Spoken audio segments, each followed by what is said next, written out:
कोथळीगड हा भारताच्या महाराष्ट्र राज्यातील कर्जत मुरबाड रोडजवळ कर्जतच्या पूर्वेस स्थित एक छोटासा किल्ला आहे, ज्याची उंची 1500 फूट असून हा चढाईसाठी सोप्या श्रेणीत येतो.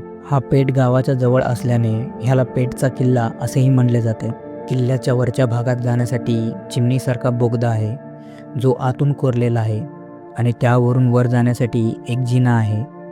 शिवपिंडसारखा दिसणारा हा किल्ला जवळजवळ सरसगडची आठवण करून देतो, जिथे किल्ल्याच्या माथ्याच्या खालच्या भागात बरीचशी पाण्याची टाके पाहावयास भेटतात. गडावर भैरवनाथाचे सुंदर मंदिर हे इथे पाहावयास भेटते व त्याच्या जवळच एक कोरीव गुहा देखील आहे, जिथे जवळपास 20 ते 30 लोक आरामात राहू शकतील. प्रचंड पावसात अथवा रात्रीच्या मुक्कामासाठी ही जागा योग्य आहे. या गुहेतील खांबांवरील कोरीव काम हे खूपच सुंदर आहे.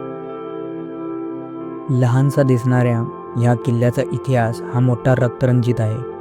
त्याविषयीची माहिती मराठी व इंग्रजी कागदपत्रातून नव्हे तर चक्क मुघल कागदपत्रांमधून मिळते.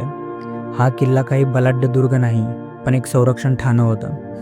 मराठ्यांचे या किल्ल्यावर शस्त्रागार होते. संभाजी महाराजांच्या काळात ह्याला विशेष महत्त्व प्राप्त झाले होते.